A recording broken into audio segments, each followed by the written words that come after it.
Hi all, Kyber1 here, and today we are looking at Mutants and Masterminds Ultimate Power, the Pocket Edition.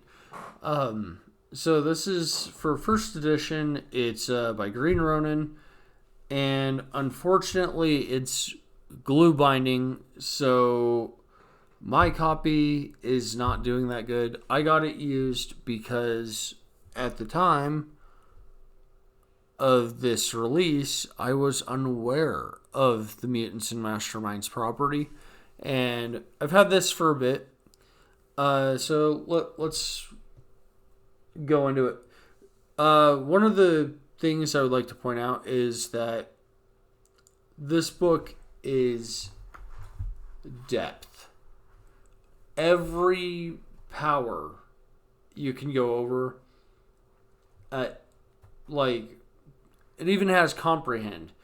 And so it's got some powers that just seem like features or extra stuff.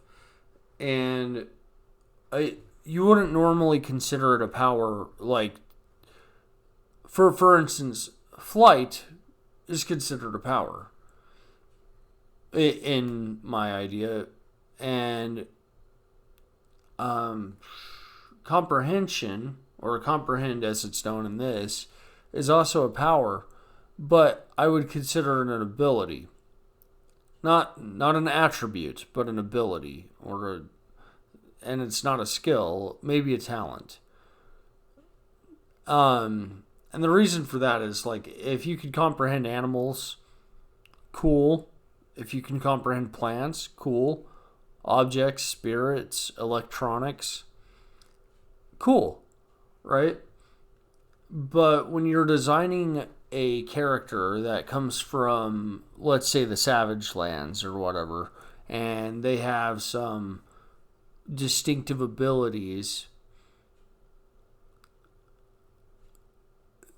you're not necessarily going to get the essence of what the character is based on a power sort of vibe. The term power in here is reaching and far spread, but it's kind of cool because, like, the little badges in Star Trek? Those are actually active vocal translators. Look at a Star Trek Voyager. So basically, that the badge would have, like, comprehend as a device power. And it's really cool looking at Star Trek and seeing what sorts of powers are actually being used in devices or species traits. Like, to use this book effectively, you have to find a character you want to emulate. And then you got to go through almost every single power in here because it's got lists like that.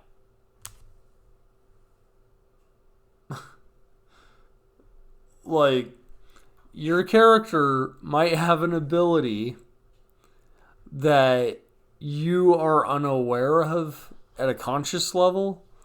Like, it's something you skim over. And that, to me, brings a frustration to this book. Because what this book is not. Okay. It doesn't cover devices. It doesn't cover skills. It does, or feats. And it doesn't go into a whole lot of depth on mysticism or magic. Okay, now, creating powers. Power creation checklist.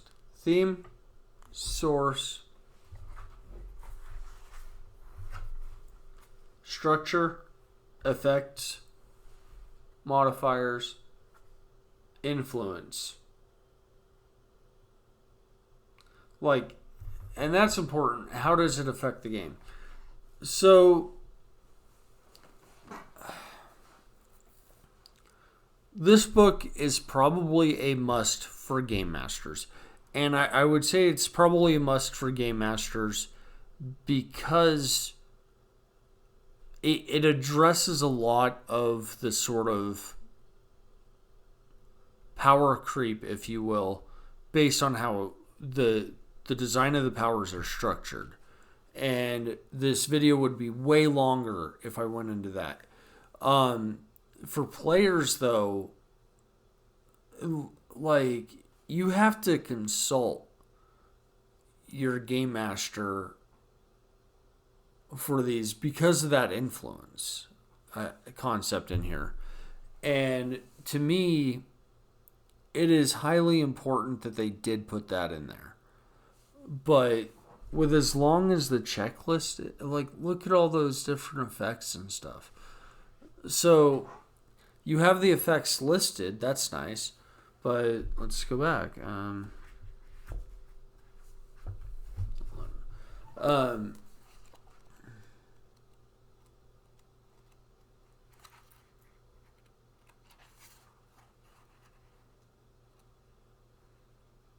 Okay. Let me find it again. Sorry.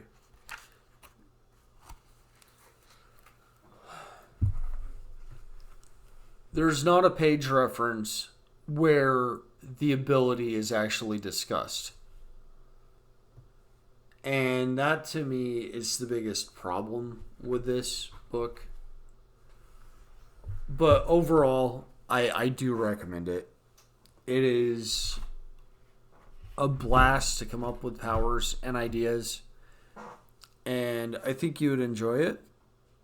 But you have to be prepared to give at least 2 hours to doing one power. I mean, and that's completely committed time because of how the book is laid out. It's fun. It's cool. But it is time consuming.